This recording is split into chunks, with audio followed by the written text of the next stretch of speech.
મહીસાગર જિલ્લામાં દારૂની હેરાફેરીમાં એક પોલીસ કોન્સ્ટેબલ ઝડપાયો। જી હા, ડીટવાસ પોલીસ મથક વિસ્તારમાં રાકાકોટ ચોકડી પાસે દારૂ ભરેલી કારને પોલીસે ઝડપી પાડી, જેમાં બાકોર પોલીસ મથકમાં ફરજ બજાવતા અનામ હેડ કોન્સ્ટેબલ જયેન્દ્રસિંહ સોલંકી સહિત કનુભાઈ માલીવાડ શામેલ હતા। તો તપાસમાં કારમાંથી 116 બોટલો દારૂ, કાચના કોટરિયા અને ટીન મળી આવ્યા। કુલ 1,02,142 રૂપિયાનો મુદ્દામાલ કબજે કરવામાં આવ્યો છે। તો મહીસાગર જિલ્લા પોલીસ અધિક્ષક સફીન હસનની કડક સૂચનાથી પ્રોહિબિશનમાં કડક કાર્યવાહી થતી હોવાથી બુટલેગરોમાં હાલ ફફડાટ વ્યાપ્યો છે। પોલીસ કોન્સ્ટેબલ વિરુદ્ધ ફરિયાદ નોંધાતા પોલીસ બેડામાં હડકંપ મચ્યો। તાત્કાલિક અસરથી તેને સસ્પેન્ડ કરવામાં આવ્યો છે। તો મહીસાગર જિલ્લામાં દારૂની હેરાફેરીમાં પોલીસ કોન્સ્ટેબલ ઝડપાયો છે। રાકાકોટ ચોકડી પાસે દારૂ ભરેલી કાર ઝડપાઈ હોવાનું સામે આવ્યું છે।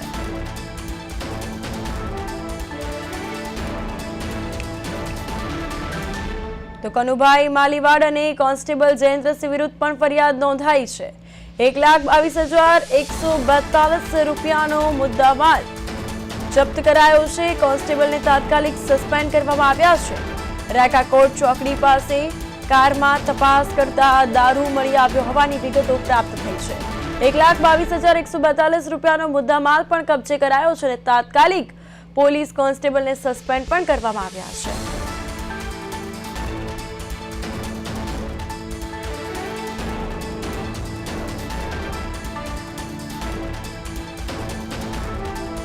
રાકાકોટ ચોકડી પાસે કારમાં તપાસ કરતા દારૂ મળી આવ્યો। કારમાં સવાર કોન્સ્ટેબલ વિરુદ્ધ ફરિયાદ, દારૂ અને કાર મળી 1,22,142 રૂપિયાનો મુદ્દામાલ જે છે તે કબજે કરાયો। તપાસ હાથ ધરાઈ।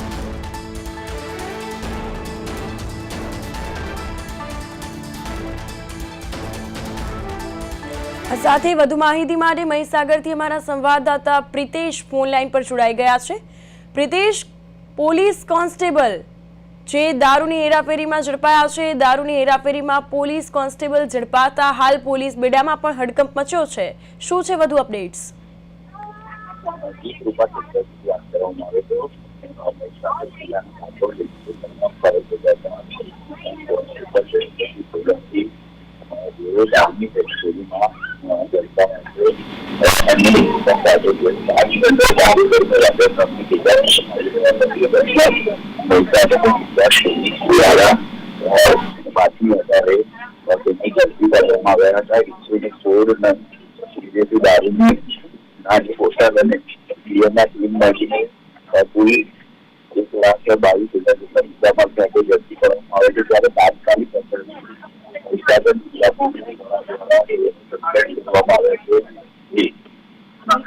તમામ માહિતી બદલ આપનો આભાર।